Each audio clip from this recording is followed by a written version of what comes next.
Всем привет, ребята!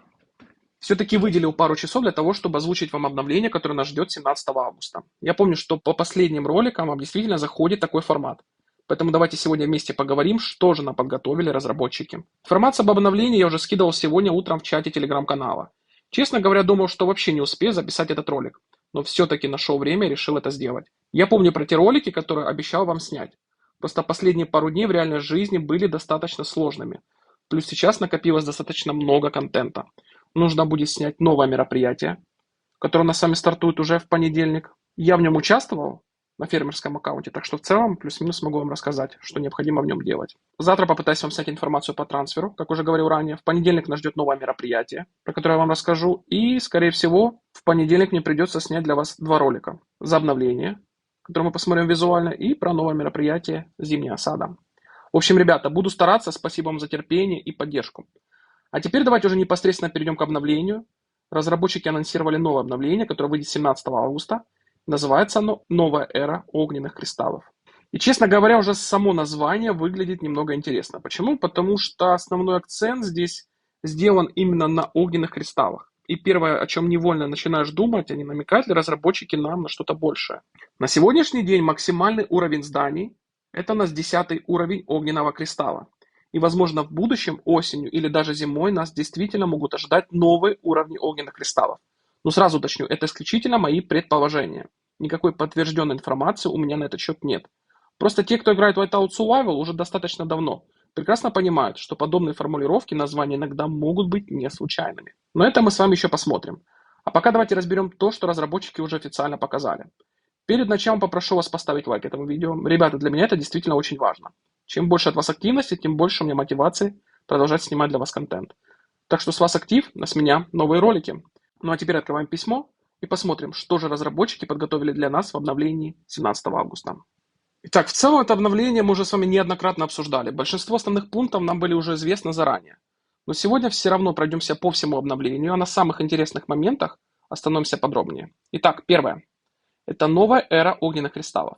Начинаем с нового контента. Эра огненных кристаллов. Как только печь достигнет первого уровня огненного кристалла, ваш город официально вступит в эру огненных кристаллов. Ну, это мы с вами уже обсуждали, поэтому сильно задерживаться здесь не будем.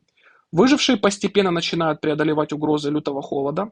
Теперь у каждого жителя города появится собственная индивидуальность благодаря профилям выживших. По мере стабилизации жизни жители начинают мечтать о лучшем жилье, еде, медицине, работе и развлечениях. И здесь мы подходим к одному из самых интересных лично для меня нововведений. Это станция желаний.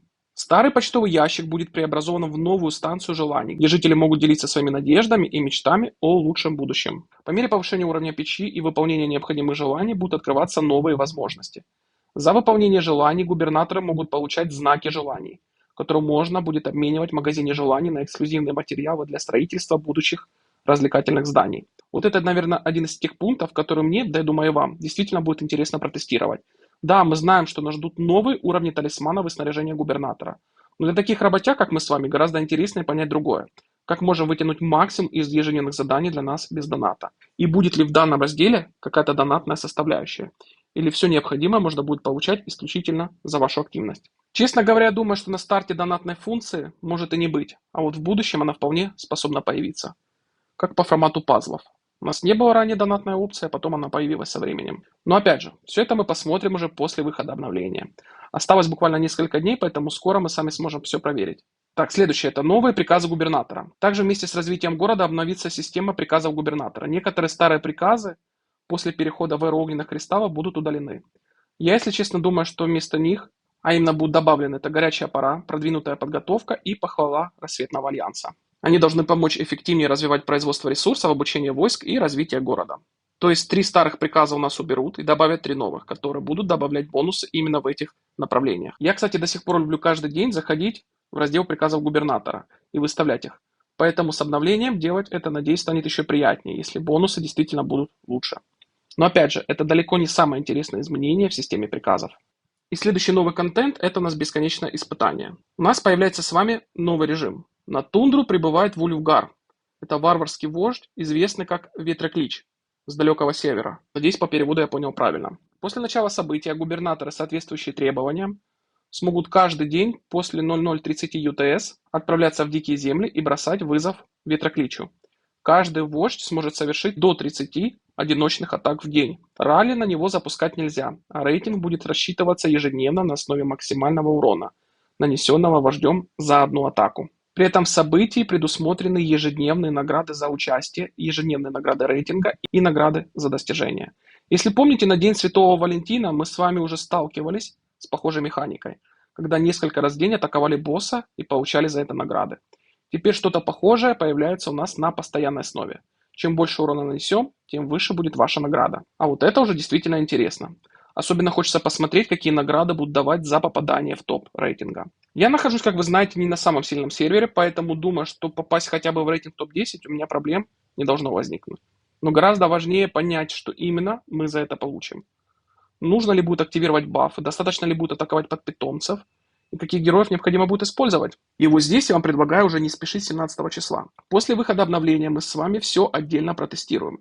Причем я бы изначально советовал вам попробовать атаковать этого босса именно с фермерского аккаунта. Возможно, здесь будет какая-то пропорция, похожая на медвежью ловушку, а возможно, разработчики заставят нас использовать совершенно другие связки героев. Поэтому 17 августа, когда обновление уже выйдет, будем тестировать. Если мне удастся найти информацию по оптимальной формации для атаки на ветроклича, я обязательно вам все расскажу. А с вашей стороны, если вы проводите свои тесты, обязательно делитесь им в нашем телеграм-канале.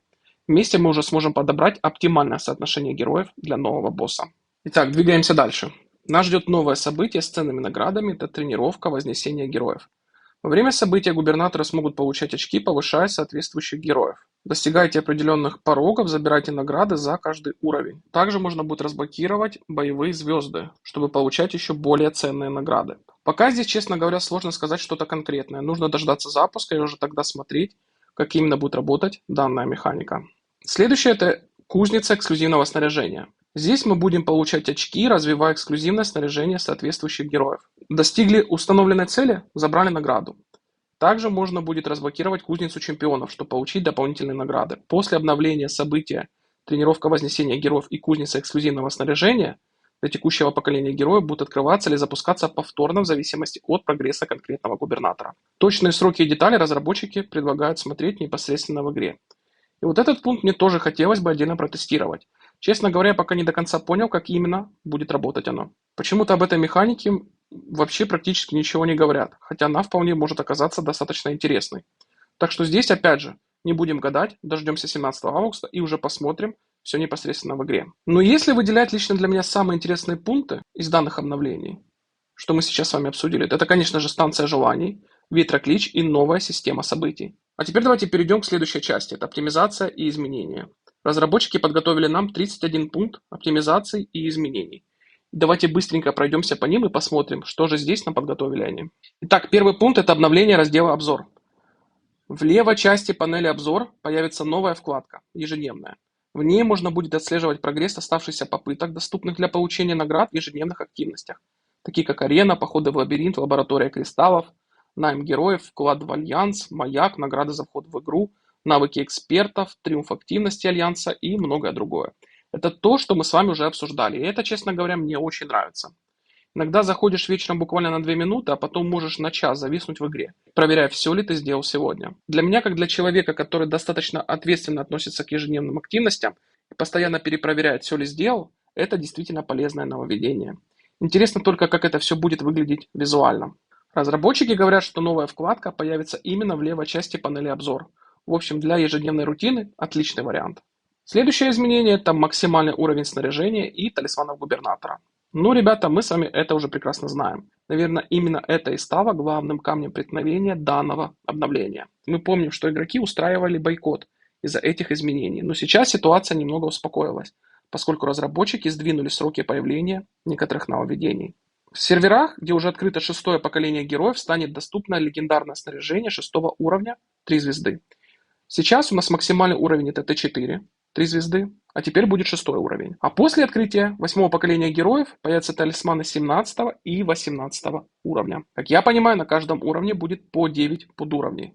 Ну, китам, конечно, придется хорошенько раскошелиться на прокачку этих новых уровней. Хотя давайте будем честны, киты и так это сделают. Но меня здесь интересует другое. Будут ли какие-то дополнительные возможности получать ресурсы для улучшения снаряжения и талисманов губернатора, таким работягам, как мы с вами. Потому что одно дело это просто поднять максимальный уровень, а другое дать игрокам дополнительные способы его прокачки. Вот это уже будет действительно интересно. Так, далее у нас идет оптимизация улучшения снаряжения героев. При достижении 4 уровня мастерства, это про камни эссенции. При достижении 4 уровня мастерства снаряжения и выше, улучшение мастерства будет происходить не сразу на полный уровень, а по отдельным подуровням. То есть разработчики меняют саму структуру улучшения за счет камней эссенции. И здесь я вижу как минимум один плюс. Иногда хочется закрыть какое-либо двухдневное мероприятие с минимальными затратами. А когда для следующего улучшения тебе необходимо потратить 100 или даже 120 камней эссенции, становится немного жалко. Теперь можно будет двигаться поэтапно. Из минусов нам с вами придется делать новые таблицы. Но разработчики отдельно уточнили, что общая стоимость улучшения останется без изменений. То есть ресурсы мы в итоге потратим те же. Просто теперь прокачка будет разбита на дополнительные подуровни. Также появится индикатор прогресса до следующего уровня. В общем, посмотрим, как это будет выглядеть непосредственно в игре. Далее у нас идут чаты. Максимальное количество участников группового чата увеличено до 200 человек. И вот здесь я, если честно, до конца не понял, что именно разработчики имеют в виду. Альянсы по 200 человек, как работают эти 200 участников? Очень странное изменение, посмотрим уже после выхода обновления, что они подразумевали под этим пунктом. Так, следующее это у нас оптимизация экспертов. В Академии Рассвета появится новый список экспертов. Теперь можно будет видеть всех разблокированных экспертов и быстро переходить к нужному. При открытии нового эксперта в здании эксперта появится соответствующее уведомление. И вот это, кстати, очень полезно, потому что я постоянно вижу вопросы в Телеграме. Появился ли уже новый эксперт? Почему мне еще не попадается и так далее. Теперь, надеюсь, будет все гораздо понятнее. Также в Академии экспертов появится подсказка о новом эксперте. Кроме того, разработчики улучшили расположение кнопки отмены обучения. И это тоже хорошо, потому что раньше ее иногда было достаточно проблематично найти. Так, следующее это изменение навыка «Зов войны». Ага, это про навык Рамула, как я понимаю. Теперь при первом нажатии тренировочного лагеря будут учитываться войска, полученные от навыка, а при повторном нажатии уже завершающее обучение. Да, это про навык Рамула. Ну, возможно, меня вы поправите, но ранее разве оно не так работало? Ну, посмотрим уже послезавтра. Так, следующее изменение – это оптимизация VIP. Иконка наград за вход в VIP-разделе будет заменена с сундука на календарь. Теперь можно будет отслеживать серию ежедневных входов и получать информацию о ежедневном VIP-опыте. Я, кстати, не пропускал ни одного дня в игре и играю уже около 1000 дней. Поэтому лично для меня эта функция особо ничего не меняет. Но для тех, кто периодически забывает зайти в игру, она может оказаться полезной. После 14 дней непрерывного входа откроется функция заморозка серии входов. Если серия будет прервана, заморозка автоматически активизируется на следующий день. Также за самоцветом можно будет восстановить серию. Ну и еще одно изменение – это предметы VIP-опыта, полученные после обновления, будут использоваться автоматически. А вот предметы VIP-опыта, которые уже находились в рюкзаке до обновления, автоматически использоваться не будут. В общем, изменения по VIP достаточно интересные. Особенно вот эта функция заморозка серии ходов. Давайте посмотрим, как она будет работать уже буквально послезавтра. Следующее изменение касается сбора ресурсов. При нажатии на ресурсную плитку теперь будет отображаться оставшееся время действия бонуса к сбору города. Посмотрим уже после обновления, насколько это будет удобно. Так, следующее это у нас изменение на острове Рассвета. Нам добавили новую декорацию, называется «Цвет ночи». Это уже для любителей декораций. Здесь я вам, наверное, не помощник. Также улучшили интерфейс строительства. Будет запоминаться последняя выбранная категория и позиция прокрутки. В интерфейсе получения материалов теперь будет отображаться текущее количество материалов и необходимое количество для следующего улучшения. Кроме того, появится уведомление, когда древо жизни лесопилка или завод достигнут максимального лимита хранения ресурсов. Это тоже очень удобно, потому что иногда действительно забываешь зайти и забрать ресурсы. Особенно, когда в игре одновременно происходит миллион разных событий. Так, следующее – это связанное изменение с коллекциями. В коллекциях добавили настройки отображения медалей. Можно будет выбрать показывать все, показывать только медали или скрывать все. То есть теперь можно будет более гибко контролировать, что именно другие губернаторы увидят в вашем профиле. Не самое важное изменение, но кому-то эта функция может и пригодиться. Так, следующее это у нас эмоции. Добавлены новые ситуации для использования реакций. Например, победа при защите или поражение при защите гарнизона союзника. Честно говоря, думаю, здесь мы долго останавливаться не будем. Единственное, надеюсь, что это не будет на замке. Потому что те, кто убивается об башню, и будет каждый раз это спамиться гифка, надеюсь, что так не будет. И надеюсь, что ее можно будет убрать в настройках. И следующее изменение это связано с альбомами Тундры. Внизу страницы задания альбома появится быстрый переход между открытыми заданиями. Переключаться между ними можно будет свайпом влево или вправо, а доступные для получения награды будут отмечаться уведомлениями. Вроде бы мелочь, но интерфейс становится удобнее. Так, следующее это у нас оптимизация битвы за форт. Это мы с вами уже ранее обсуждали. Изменения касаются распределения наград, уведомления о событиях и отображения рейтингов. Также добавили поиск участников по ID. Для руководителей альянсов это должно быть удобно, особенно когда необходимо быстро найти конкретного игрока для выдачи награды. Если управляющий альянсом отменит регистрацию на битву, это действие будет отображаться в журнале альянса. То есть теперь будет проще отслеживать подобные изменения. Так, теперь произошли изменения в войнах альянса, либо поправьте меня. Если заполнение лазарета превышает 90%, функция автоматического вступления в ралли включить будет нельзя. Если она уже была активна, то автоматически отключится. Также можно будет получать письмо с уведомлением о состоянии раненых войск. И вот здесь, если честно, я не до конца понимаю, о каком именно мероприятии идет речь. Либо это стандартные битвы в экспедиции. Посмотрим уже. Возможно, перевод немного отличается от того, так как называется у нас в игре, но, вероятнее всего, это связано просто с экспедицией. Если вы понимаете, что именно разработчики имеют в виду, напишите об этом в комментариях. Ага, нет, я, наверное, понял, ребят. Это касательно битвы на Литейной и в Лиге бойцов Тундры, что при определенном заполнении битпункта мы с вами не можем попадать в ралли. Опять же, возможно, вы более детально поняли данный пункт, можете написать в комментариях. Так, следующий пункт, 15, касательно Лига Заветов Огня Льда. Здесь добавлена кнопка переключения построения на странице регистрации в настройках отряда. Хорошо, нас интересует следующий пункт. Это изменение в разрезе событий чемпионата Альянса. В чемпионате Альянса улучшен расчет показателя силы. Теперь он должен точно отображать реальную боевую эффективность каждого губернатора. И вот это действительно уже интересно. Мы с вами до конца не понимаем, как именно в некоторых мероприятиях рассчитывается показатель силы. Поэтому разработчики, похоже, хотят немного изменить эту систему и показать нам более понятную структуру формирования очков силы в чемпионате Альянса. И еще один большой плюс. Навыки питомцев теперь будут активироваться автоматически при отправке отряда. В целом, это очень удобное изменение в обновлении, потому что люди периодически спрашивают в чате, как именно отображается сила в различных событиях.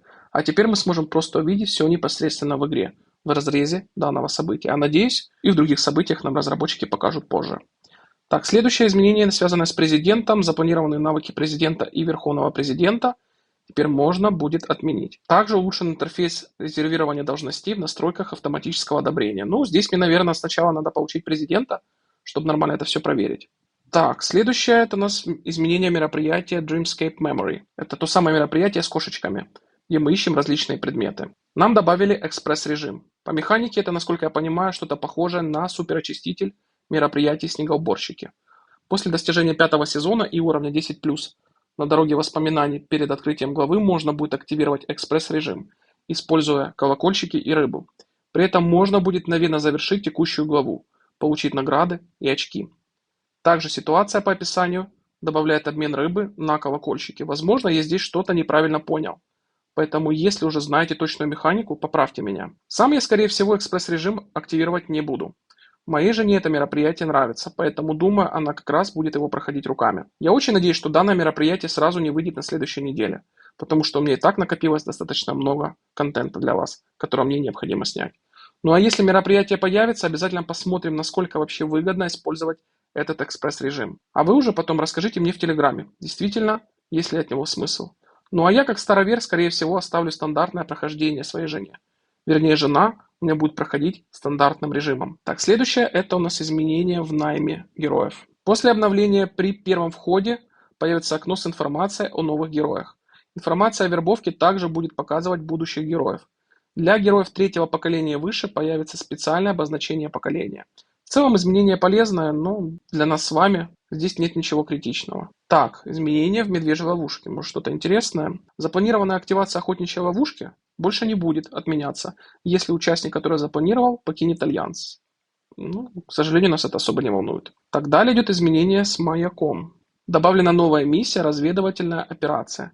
После окончания щита новичка подходящий губернатор получит специальную миссию, которая поможет разобраться, как активировать щит, как телепортировать город, как запросить подкрепление Альянса и как подготовиться к возможным угрозам. В общем, это все больше для новичков. Так, изменения в лабиринте. Нам исправили проблемы с навыками вражеских героев на некоторых этапах Земли героев и Сердце Гаи. Также улучшили кривую сложности. А в Сердце Гаи добавили еще 50 новых этапов. Это для китов, сами понимаете, в первую очередь. Так, спектральная ледяная хижина. Вероятнее всего, это идет информация о мероприятии с красками. Добавлен режим который позволяет легче различать цвета с помощью баночек с фруктовыми обозначениями. Да, это про мероприятие с красками. Возможно, перевод здесь немного отличается, поэтому если знаете точнее, поправьте меня, пожалуйста. Ну и судя по всему, в ближайшее время нам действительно стоит ожидать возвращения данного события. Оно мне действительно очень нравится. И я очень надеюсь, что ассортимент в данном магазине снова поменяется. Итак, 24 пункт – это у нас изменения в хижине Мии. Добавили окно подтверждения перед сбросом, чтобы избежать случайных действий. Ну, хорошо. Так, изменения в переносе между штатами. Теперь в списке штатов будут отображаться, какие из них доступны для переноса на текущем этапе. Штаты, временно недоступны для переноса, также будут отмечены соответствующим уведомлением. Для нас это достаточно актуально. Давайте уже посмотрим послезавтра, как это будет работать. Так, следующее важное изменение – это новый 12-часовой щит. После обновления в игре появится новый предмет – щит на 12 часов. Получить его можно будет через бонусы города и магазин Альянса. И вот здесь уже двоякое мнение. С одной стороны, это хорошо, с другой стороны, лично для меня есть один большой минус. Зевак во время СВС теперь будет сложнее найти. Не знаю, когда именно выйдет этот ролик, до СВС или после, но мы с вами прекрасно понимаем, о чем идет речь. Если у человека появляется возможность поставить 12-часовой щит, то искать тех самых зевак станет немного сложнее. Но есть и огромный плюс. Свои фермы теперь также можно будет гораздо спокойнее сохранить от случайных атак. Так что, пожалуй, я все-таки переобуюсь в полете и скажу, что для меня это, скорее всего, плюс, так как ферм у меня много. Минусы, конечно, тоже есть. Для защиты своего города и своих ферм дополнительный щит точно пригодится. Но, опять же, не знаю. Все-таки минус или плюс, возможно, вы уже можете сказать мне в комментариях. Опять же, посмотрим после первого СВС. Там будет точно уже понятно, как это все работает. Итак, далее у нас идет статистика рюкзака. В разделе «Сводки ресурсов и ускорений» теперь будет отображаться еще и общее количество алмазов. Хорошо, это мы когда-то уже с вами обсуждали. Так, пламя и клыки. Нам добавили новый предмет для обмена. Это ускорение обучения на 1 час. Ну, хорошо. Так, тайные талисманы тирана. Теперь интересный момент касается тирана самого. Обменный тайник талисмана в грузовике дракона рожденного теперь будет доступен только в Штатах, где открыт 8 уровень огненного кристалла. Ну, давайте уже на тиране посмотрим, как это работает. Так, магазин алмазов. В магазине алмазов улучшили интерфейс и обновили некоторые описания в разделе магазин алмазов в центре пополнения. Также улучшен интерфейс обращения в службу поддержки и общий пользовательский опыт. Ну, про поддержку я, пожалуй, вообще ничего говорить не буду. Так, ребята, итоги. Обновление я вам озвучил. Теперь осталось дождаться его выхода и уже послезавтра посмотреть все это непосредственно в игре на практике. Честно говоря, визуально уж очень хочется все пощупать и понять, как именно разработчики реализовали все эти изменения. Интересно ли мне это обновление? Да, потому что разработчики все-таки добавляют новый контент. Всегда интересно посмотреть, что из этого по итогу получится. Мое мнение относительно новых уровней талисманов и снаряжения вы уже прекрасно знаете. Но помимо этого, здесь действительно есть изменения, которые лично мне интересны. В первую очередь это новый босс, ежедневные активности и станция желаний. Мне интересно понять, какие бонусы мы будем получать за активность, как именно будет работать новая система и насколько много ресурсов можно будет получать без дополнительных вложений. То есть для нас, обычных игроков, здесь действительно есть на что посмотреть. А глобально ли это обновление? Ну, лично я скажу да. Изменений достаточно много. Часть из них действительно может повлиять на дальнейшее развитие игры. Но если разработчики действительно называют это началом новой эры огненных кристаллов, то я все-таки ожидаю, что в будущем нас могут ждать и более серьезные изменения. И вы прекрасно понимаете, о каких я говорю. Возможно, новые максимальные уровни зданий, новые уровни огненных кристаллов и другие изменения, которых мы пока даже не знаем. Но это сугубо мои предположения. А что вы думаете об этом всем? Обязательно пишите свое мнение в комментариях. Я видел, что многие из вас уже писали свои мысли под предыдущими роликами. Я в целом про свои ролики, на которые не успел ответить вам в комментариях. Буквально сегодня-завтра постараюсь нормально пройтись по комментариям и ответить всем вам. Ну а я пошел заниматься своими делами в реальной жизни. Думаю, уже завтра смогу полноценно вернуться к контенту, начать закрывать накопившиеся ролики. Ну а на сегодня все, ребята. Всем спасибо за просмотр, всем пока-пока.